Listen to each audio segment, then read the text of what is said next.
आपको बता दें, प्रधानमंत्री मोदी ने महिलाओं को सरप्राइज गिफ्ट की तैयारी की है। दरअसल महिला आरक्षण बिल को कैबिनेट की मंजूरी मिल सकती है। 33% सीटें महिलाओं को आरक्षित करने के प्रस्ताव को मंजूरी मिल सकती है। सूत्रों के हवाले से बड़ी खबर सामने आ रही है। 20 सितंबर को यह विधेयक को पेश किया जा सकता है। करीब 1.5 घंटे तक मोदी कैबिनेट की बैठक चली और जिसमें सूत्रों के हवाले से जो खबर सामने आ रही है कि प्रधानमंत्री मोदी महिलाओं को सरप्राइज गिफ्ट दे सकते हैं। महिला आरक्षण बिल को कैबिनेट में मंजूरी मिल सकती है। 33% सीटें महिलाओं को आरक्षण करने के प्रस्ताव को पास किया जा सकता है, पेश किया जा सकता है। सूत्रों के हवाले से बड़ी खबर सामने आ रही है। तो माना जा रहा है 20 सितंबर को यह विधेयक पेश हो सकता है। तो आखिर क्या है महिला आरक्षण विधेयक, इसे भी समझने की जरूरत है। तो आप समझते हैं, विधानसभा में 10% महिलाओं की अभी हिस्सेदारी है और करीब 27 साल से ये आरक्षण बिल लंबित है।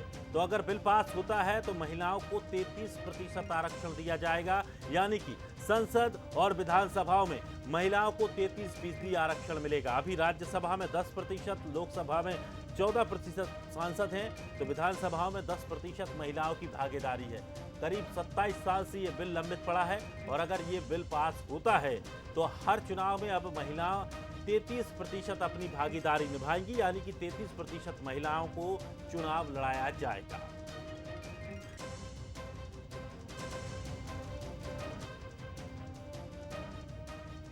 तो अच्छा, एमपी का क्या गणित है ये भी जरा समझ लेते हैं। बीजेपी ने 23 तो कांग्रेस ने 28 महिलाओं को टिकट दिया था पिछले चुनाव में। लोकसभा राज्यसभा में 6 महिलाएं मध्य प्रदेश से सांसद हैं।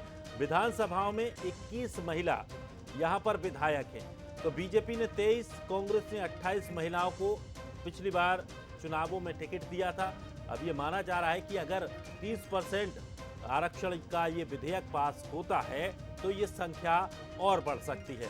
तो वहीं चलिए मध्य प्रदेश की बात, अगर छत्तीसगढ़ की बात करें तो वो भी हम आपको ग्राफिक्स के जरिए लगातार बता रहे हैं। छत्तीसगढ़ में वर्तमान में 16 महिला विधायक हैं।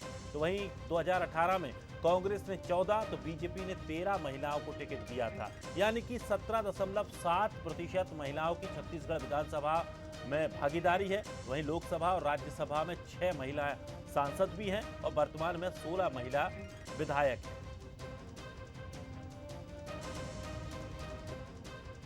तो अब बंसल न्यूज के सवाल क्या है? क्या 2023 में इन चुनाव से पहले महिलाएं आरक्षित सीट घोषित हो सकती हैं?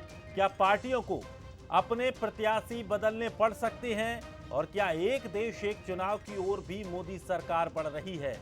तो क्या 2023 में ही महिला आरक्षण बिल लागू होगा? ये सबसे बड़ा सवाल है। ये बंसल के सवाल हैं और इन सवालों में छुपी हैं कई ऐसी बातें। क्या अगर इस चीज की पॉसिबिलिटी होती है तो कितना कुछ बदलाव होगा और इससे क्या कुछ फायदा होगा, ये देखना भी बड़ा दिलचस्प होगा। चलिए इन्हीं सवालों के साथ हम न्यूज हेड शरद द्विवेदी जी के पास चलते हैं। शरद जी, जिस तरह से एक माना जा रहा है, जो सूत्रों से खबर सामने आ रही है कि अब महिलाओं को 30% आरक्षण देने की ओर सरकार आगे कदम बढ़ा रही है और यह माना जा रहा है कि जो अब सत्र शुरू हो रहा है उस सत्र में इसका विधेयक पास कराया जा सकता है। कितना बड़ा ये बदलाव और कितनी बड़ी ये एक परिवर्तन देश के लिए माना जा रहा है? देखिए, आधी आबादी यानी महिलाएं चुनावी राजनीति में और मतदाता के तौर पर अपनी बहुत महत्वपूर्ण भूमिका निभाती हैं। जो चुनावी सर्वेक्षण करने वाली कुछ एजेंसियां हैं, उनके मुताबिक 2019 के लोकसभा चुनाव में 36% महिलाओं के वोट भारतीय जनता पार्टी को गए थे, जबकि 20% महिलाओं ने कांग्रेस को वोट दिया। पश्चिम बंगाल विधानसभा चुनाव की बात करें तो वहां 48% महिलाओं की पसंद टीएमसी और उसकी नेता ममता बनर्जी रही।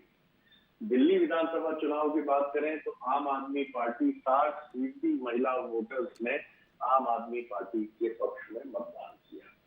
तो ये बताता है कि महिलाएं अब मतदान की इस प्रक्रिया को बहुत न सिर्फ गंभीरता से लेती हैं, बल्कि अपनी पसंद को जिसके पक्ष में व्यक्त करती हैं, वो बहुमत के साथ सरकार बनाता है और चौंका देता है।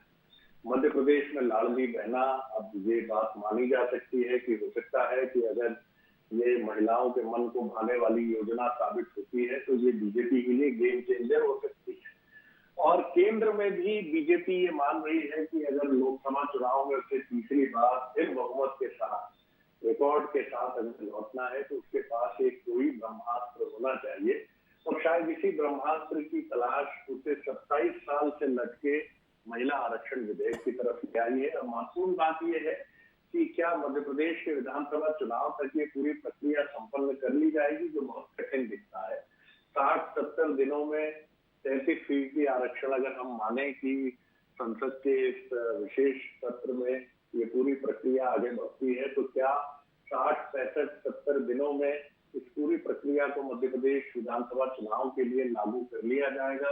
33% सीटें आरक्षित कर ली जाएंगी, जबकि 39 सीटों पर बीजेपी ऑलरेडी अपने प्रत्याशी डिक्लेयर कर चुकी है जी। तो ये बड़े सवाल हैं जिनके उत्तर भविष्य के घर में है दिनेश, लेकिन ये एक मास्टर स्ट्रोक फिर साबित हो सकता है। जी बिल्कुल, शुक्रिया शरद जी हमारे साथ जुड़ने के लिए। वास्तव में जिस तरह से बात कही गई कि ये मास्टर स्ट्रोक के रूप में एक ये साबित हो सकता है ये फैसला अगर लिया जाता है, लेकिन इसमें कितनी संभावनाएं बनेगी ये देखना अभी बड़ा दिलचस्प होगा, क्योंकि अब ज़्यादा वक्त जो विधानसभा 2023 के चुनाव 5 राज्यों में होने उनमें ज़्यादा वक्त बचा नहीं है। तो किस तरह से ये फैसला लिया जाएगा और किस तरह से इसे अप्लाई किया जाएगा ये देखना भी बड़ा दिलचस्प होगा।